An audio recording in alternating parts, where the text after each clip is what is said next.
Services Division, which caters to the individual needs of the students located at different places.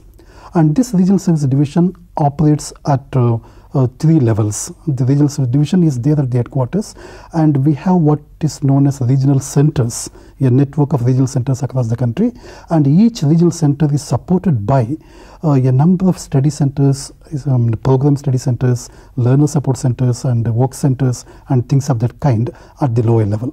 So it's a kind of a 3-tier arrangement of support system for the individuals.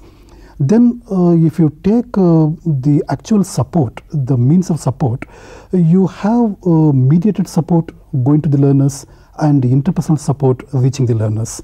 When I say mediated support, it may be support given to the individual in terms of the tutor comments given on assignments, or it may be in terms of the correspondence that's being regularly held between a study center and the learner, or a regional center and the learner, or maybe from the schools with the learner. So like that, there could be a number of, apart from this, you can have teleconferences, interactive radio counseling, EduSat. There's so many other media which is being pressed into service for supporting the learners.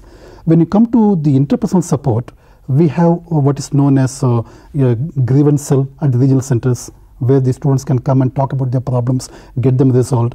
Or you can have the regular counseling sessions at the study centers, where the students go for the purpose of tutorials and also for purpose of interaction with the other learners and the experts in the field. Like this, the support is organized at different levels for different purposes. To me, nothing could be more important than learner support in ODL, Open Distance Learning. Not because I am Director of Student Support Services, because I look at it from 2 realms. The first is the philosophical realm, the other one is the reality. What do I mean by the philosophical realm? Whenever we talk about open distance learning, always we say that it is learner centered, and also we say ODL marks a paradigm shift from teaching to learning, from teacher to learner. Whatever we talk about, or whenever we talk about, and this is a constant kind of a slogan right now. So even if you look at ODL in terms of the philosophical underpinnings, the focus has been on learner support. Then in the reality, the learner support perhaps can be seen in 3 different angles. One is at the pre-course support. Before a student joins, or a potential student joins a university, he or she needs some kind of advice, information, counseling, things of that kind. Then after joining, he or she needs more support in terms of course related and also at a personal level. Once the person completes that, he or she again needs some support in terms of post completion of the program. For example, supposing I want to get transcription, supposing I want to get some kind of certificates from the university, say post convocation, how one should go about. So I put all these things together, that is pre-course, on-course and post-course. We need always some kind of support to be extended to the learners. So as I said, just to reiterate, to me that is very important, because of the philosophical reasons and also of the reality. As I am not looking at any one particular university, any open learning context, the problem has been that the focus is on learner materials, the course materials. The learner support has always been at the peripheral. That should be changed. The focus should now be on learner support. Then whatever we create, that should be revolving around the learner support. How do you see the learner support system that are organized in distance education in India? What are the structure of the learner support system?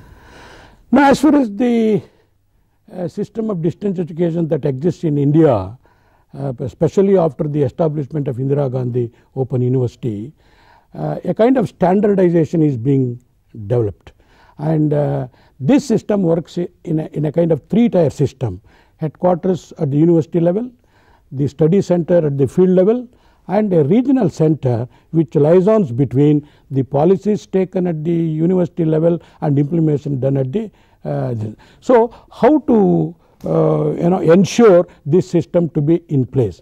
So therefore, any new university coming up, either a dual mode university running the system, or a state open university or a deemed university or a private university, they must ensure headquarter system, the regional center system in between, and also study center. And each unit has a prominent role to play at headquarters, at regional centers, and at center. But maximum role of student support system is played at the study center. So therefore, we must be very careful in selecting the study center. I mean, lot of debate is going on regarding what kind of study centers. Should it be affiliated colleges in a formal system, or a registered education institution can take the role of a study center. So the Distance Education Council has already formulated what should be the nature of study center. And when once you identify study center, both in the affiliated college system and also registered education societies, you must ensure several points. Number one is whether infrastructure is available. When I say infrastructure, from minimum to maximum. So the university which decides what kind of infrastructure should be at the study center, they prepare a kind of standard list and would say any institution wants to become a study center should have a minimum infrastructure like classroom for teaching, then a library hall, a library room, a computer room, an office room. So this is the kind, and labs and a restroom for students and teachers. So this is the minimum infrastructure required in any study center. This is number one, and it could be exclusively kept for the use of study center. And also the other points are you have to ensure the availability of at least minimum number of academic counselors who could teach both theory and practicals in whatever courses are activated in the study center, be it certificate course, be it diploma course, be it a degree course. And these academic counselors who are qualified, experienced, as per the norms of Distance Education Council, which is now the apex body for distance education, should be ensured. And these teachers whom you select, they are all part-timers, both handling the study center affairs, and also those who handle both theory and practical, both of them should be trained. So this training is another important component that should be ensured from the university level, and these functionaries should be trained in that. And also you must have a good feedback mechanism as to what is happening in the study center, maybe in the form of a monthly report or visits by specified committees once in 2 months or once in 3 months to find out whatever they have committed for both instruction system and evaluation system, is it happening or not. So that feedback system would enable the university to check up whether things are happening the way in which it was planned. If that is not happening, how to remedy it. And also in fact these are the days even the placement and career training is a part of distance education. You can't say that is a part of formal system alone. It need not be ensured in the distance. So it is almost like a package. As it happens in a formal system, in its own way the student support system takes care of all these requirements. So therefore, a university which establishes this three-tier system of distance education, headquarters, regional center and study center, and especially at the study center, all these minimum requirements should be ensured and properly monitored. What is the method that you are following, the structure that you are following at the Tamil Nadu Open University to provide the learner support system? Right now what we follow is a three-tier system. At the headquarters, we have the policy makers and course production, all these things happen. At the middle level, we have university coordinating centers, mostly at the district level.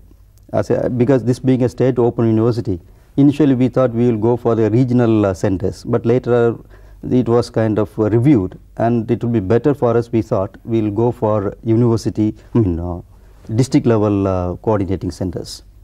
And at the third level, that is the final level, we have learning centers for various things, various programs. One is the learning resource center for programs such as MA economics, political science, or that kind of thing for learning resource centers. And there are centers like VPC, vocational program centers, that cater to exclusively to the vocational programs, and there are also computer program centers. We have about 800 centers of this nature put together, all LRC, Learning Resource Center, VPC, vocational program centers, and the CPCs, that computer program centers, and also some centers which are very specific for programs like shipping and management. They need special care. So we have special centers also. And the coordinating centers, the role is to coordinate the LRCs and other centers, so that it is almost like a decentralized process, so that we can cover each and every student as much as possible.